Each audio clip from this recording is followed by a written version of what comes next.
The village of Anzus nestled like a sleeping child beneath the velvet cloak of a million stars, cradled by ancient, whispering forests and the rhythmic sigh of the Pacific Ocean here. Knowledge wasn't merely written. It lived in the intricate carvings adorning the meeting house, resonated in the chants passed down through generations under the moon, and flowed in the quiet understanding shared between elder Tama and the youngest child Tama, his face a map of wisdom etched by time and sun held the deepest threads of this living tapestry. He knew the stories whispered by the wind through the tatara trees, the healing properties of plants unseen by outsiders, and the sacred songs that calmed the Oceania Euro's fiercest moods. This knowledge was their compass, their medicine, their very soul.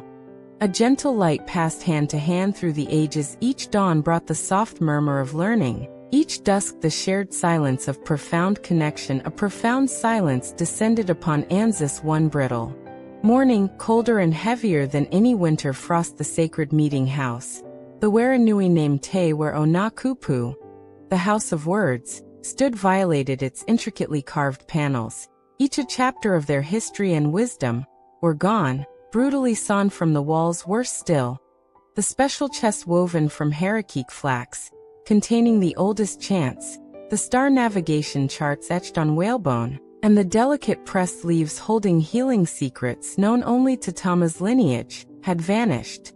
Without a trace, the air itself seemed to gasp, thick with disbelief and a grief so deep it stole the breath from every villager. Tama stood amidst the desecration, his strong shoulders slumped, his weathered hands trembling as they brushed the raw, wounded wood where stories once lived. The vibrant light in his eyes, the light of generations, had dimmed to a hollow ache, reflecting the stunned despair mirrored on every face around him. Their world's heart had been ripped out. Days bled into weeks, each one longer and grayer than the last. The absence was a physical weight, a constant gnawing emptiness. Where vibrant knowledge once thrived, people moved like shadows, their songs faltering, their work lacking its former purpose. Tama retreated, his spirit seemingly as splintered as the wood left behind. He sat for hours on the wind-swept cliffs, staring at the horizon where sky met endless sea, searching for answers in the crashing waves. The vibrant threads connecting past, present, and future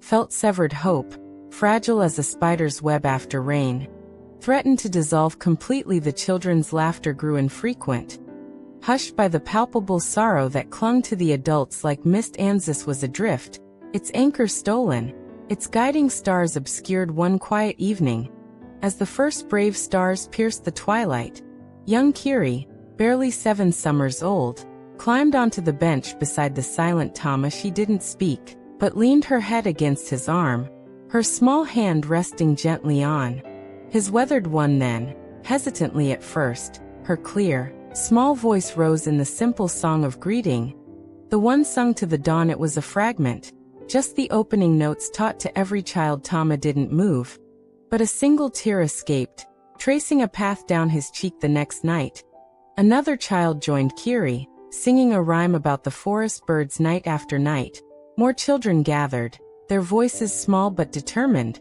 weaving together the scattered, remembered pieces of their heritage.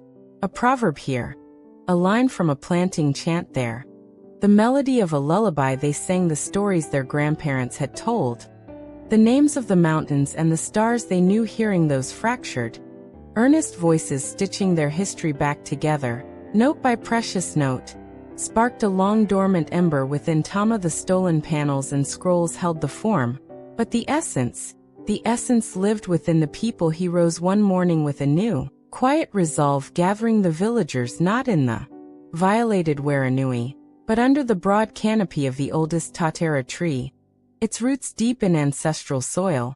He began. His voice, roughened by grief but steady, spoke not of loss, but of remembrance. They took the wood, he said, his eyes meeting theirs, but they cannot take the roots. They took the written word, but they cannot silence the song in our hearts. Tell me, my children, my brothers, my sisters, tell me what you remember. And one by one, they did. A profound transformation began. The fisherman recalled the subtle signs in the water and sky his grandfather taught him. The weaver described the patterns symbolizing family lines, she'd woven since childhood. The gardener listed the healing plants, and their uses passed from mother to daughter. Tama listened intently, his hands now steady as he carefully etched these shared memories onto fresh tablets of wood.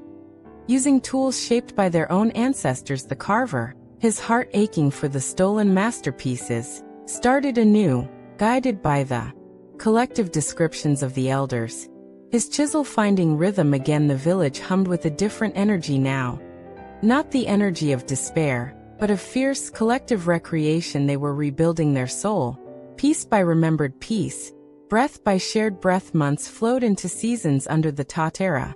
A new tapestry of knowledge slowly took shape. The carvings on the new panels, while born of recent memory, held the same spirit, the same stories, painstakingly restored through shared voice and communal effort. The new flax chest, woven with intricate patterns symbolizing resilience, slowly filled with tablets inscribed with the regathered wisdom. On the night the last panel was placed within the restored, though different, Waranui, the entire village gathered. Torches flickered, casting dancing light on the new old carvings. Tama stood before them, not as a broken elder, but as a weaver of renewed strength. They sang then, not a lament for what was lost, but a powerful, soaring chant of endurance, their voices blending with the wind and the waves. A living testament. The knowledge of Anzus hadn't perished.